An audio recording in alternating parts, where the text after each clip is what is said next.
Assalamualaikum warahmatullahi wabarakatuh. Selamat pagi, salam sejahtera bagi kita semua. Shalom, Om Swastiastu, Namo Buddhaya, salam kebajikan, Rahayu. Yang mulia Ketua Bapak Soehartoyo, yang mulia Bapak Saldi Isra, yang mulia Bapak Arif Hidayat, yang mulia Ibu Eni Nurbaningsih, yang mulia Bapak Daniel Yusmik Peko, dan yang mulia Bapak Guntur Hamzah, yang mulia Bapak Ridwan Mansur, dan Bapak Ibu sekalian, Bapak Menko PMK dan Menko Perekonomian, Ibu Menteri Keuangan. Tadi sudah dijelaskan banyak tentang kebijakan anggaran. Kami langsung menjelaskan tentang program-program yang kami lakukan di Kementerian Sosial. Yang mulia para hakim, kami ingin menyampaikan bahwa tahun anggaran Mahkamah tahun anggaran 2023 anggaran Kementerian Sosial sebesar 87 triliun 275 miliar 374.140.000 rupiah. Anggaran tersebut dilaksanakan melalui program perlindungan sosial sebesar 86 triliun 100 miliar 271.705.000 atau 98,65%. Ini adalah bagian dari program yang tadi dijelaskan oleh Bapak-Bapak sebelumnya dan Bapak Ibu sebelumnya sebesar 496 triliun dari perlindungan sosial. Kemudian program dukungan manajemen sebesar 1 triliun 175 miliar 102.435.000 rupiah atau 1,35%. Dengan penjelasan bahwa anggaran belanja pegawai 438 miliar 438,17 miliar atau 0,50%. Belanja barang 3 triliun 353 triliun 3,84%. Belanja modal 167 miliar 167,22 miliar atau 0,19%. Belanja bantuan sosial 83 triliun 316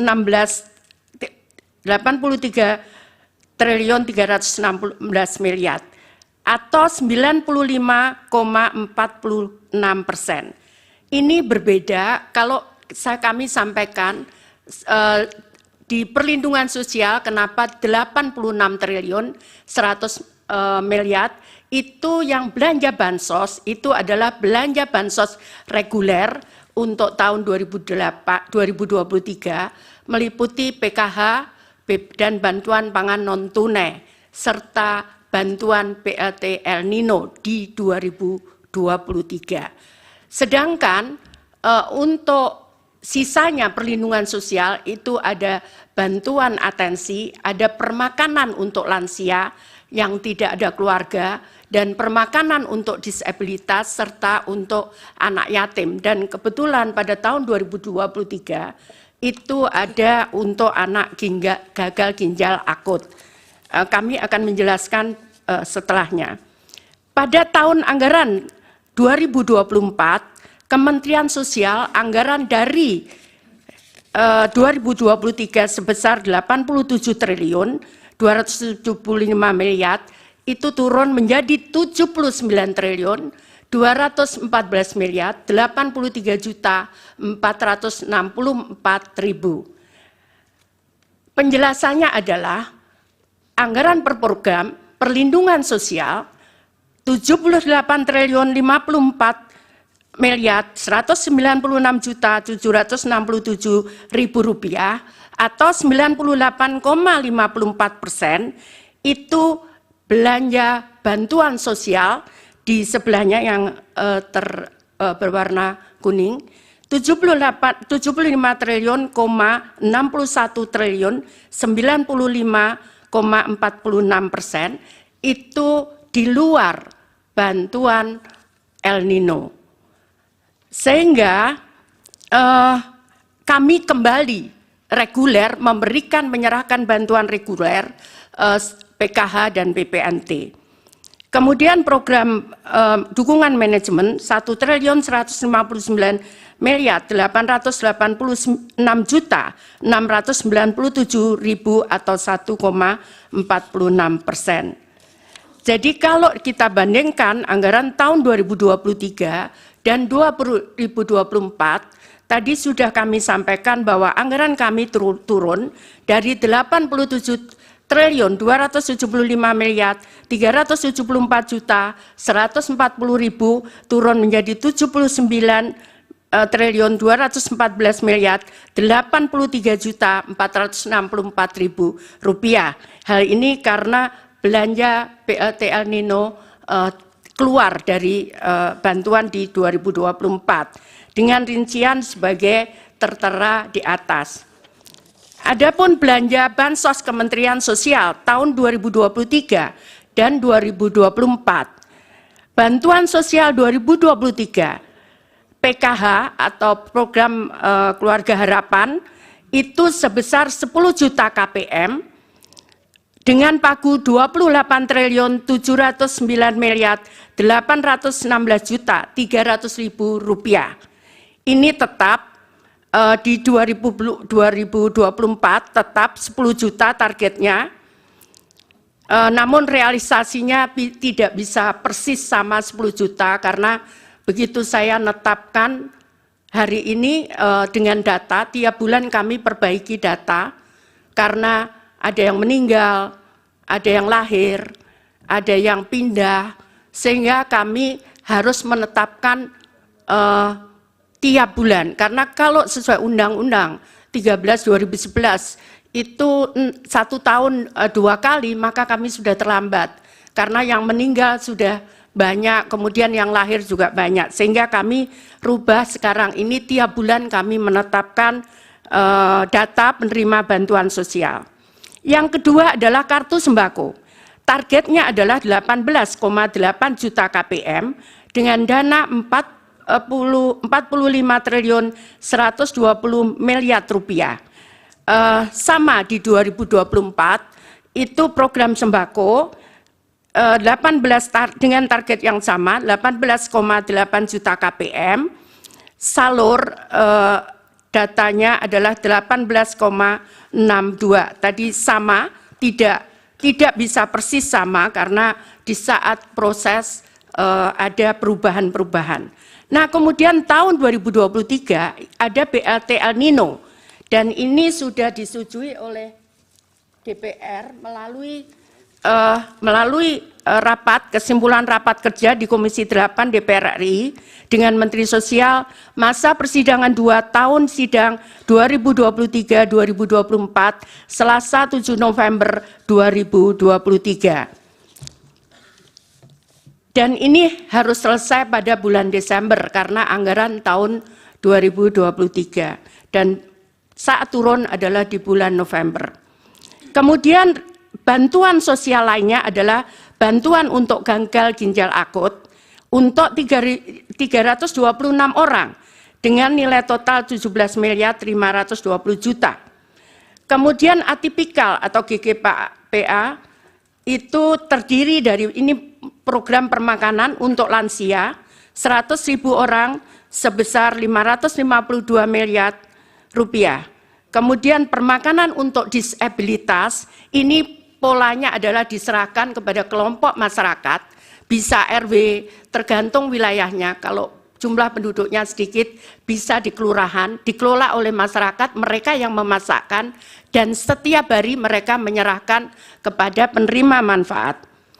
Kemudian untuk rehabilitasi sosial, jadi atensi untuk anak yatim piatu sebesar 378.755 orang atau 454.506.000.000. Kemudian atensi untuk lansia, ini terutama untuk menolong lansia-lansia yang tiba-tiba sakit, tidak ada yang merawat, maka kami tangani dengan program ini. Kemudian atensi untuk anak, demikian pula untuk anak ada kadang harus menutup biaya sekolah, kadang juga menutup kebutuhan gizi dan sebagainya.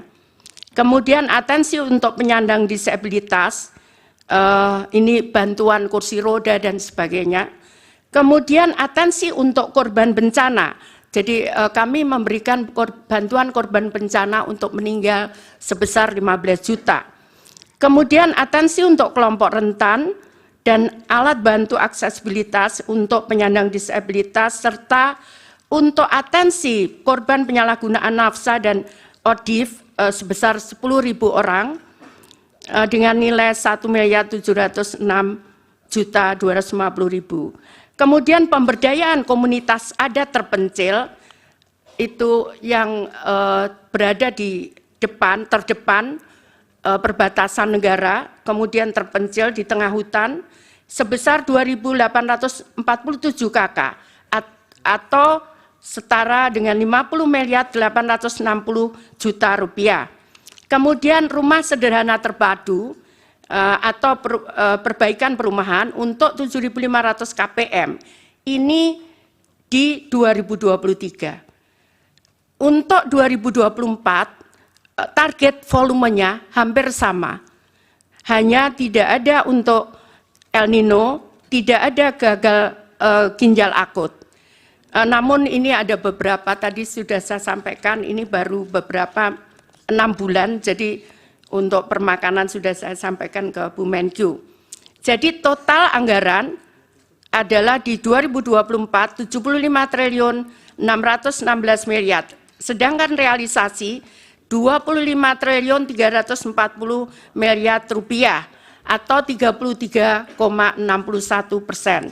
Jadi Bapak yang mulia perlu kami sampaikan bahwa kami memberikan itu memang tidak boleh terlambat, karena kalau orang miskin itu dia bisa survive, kadang 1 bulan mereka tidak bisa memakan sampai 1 bulan, makanya kadang kartunya ada yang digadaikan untuk menyambung sisa hidup mereka. Sehingga kami sangat disiplin, tidak boleh terlambat untuk menyalurkan.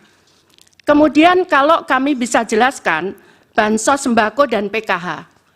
Ini adalah jadi untuk PKH murni, jadi yang murni terima hanya 1 bantuan PKH, karena boleh di aturannya mereka boleh menerima 2. Ini terutama yang kondisinya berat,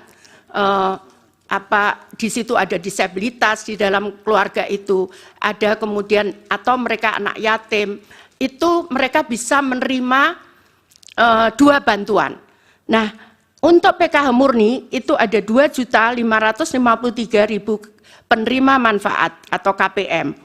Kemudian ada irisan yang tadi kami jelaskan, ada 2, dia menerima PKH dan mereka menerima sembako itu 7.426.249 KPM. Kemudian yang sembako murni mereka menerima 11 juta, jadi hanya menerima sembako saja. 11.373.751 KPM dengan targetnya 18 juta. Jadi karena kena irisan sehingga hanya 11 ditambah 7 juta ini. Totalnya adalah 21.353.000 keluarga penerima manfaat. Kemudian proses penyaluran bansos. Karena kami dasarkan pada Perpres nomor 63 tahun 2017 tentang penyaluran bantuan sosial secara non-tunai pasal 3, bahwa kami menyampaikan ke Kementerian Keuangan untuk proses permintaan pembayaran. Melalui rekening Kemenkyu kemudian menyalurkan kepada rekening penyalur, ini ada Bank Himbara dan ada PT Pos.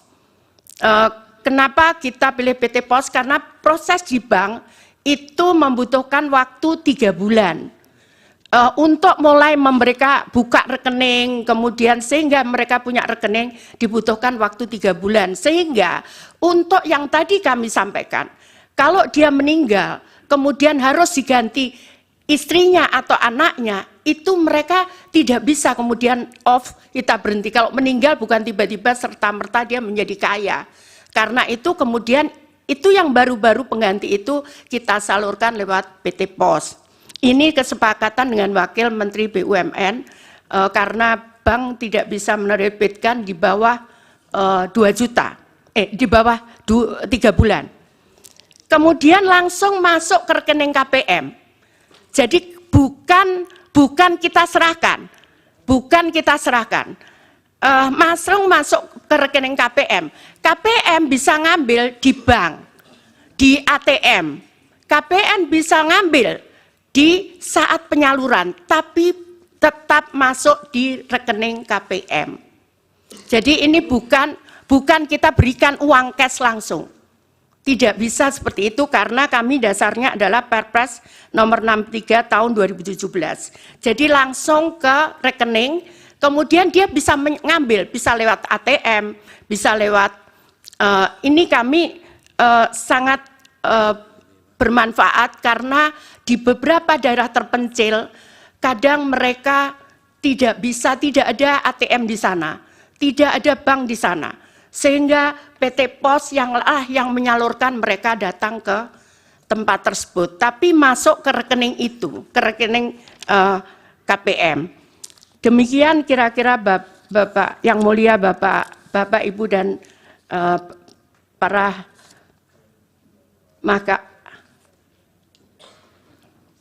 Mahkamah Konstitusi, saya mohon maaf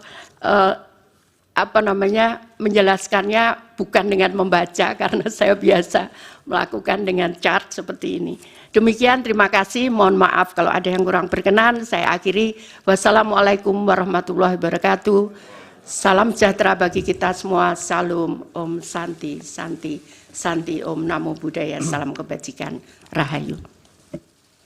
Baik, terima kasih Ibu Menteri Sosial.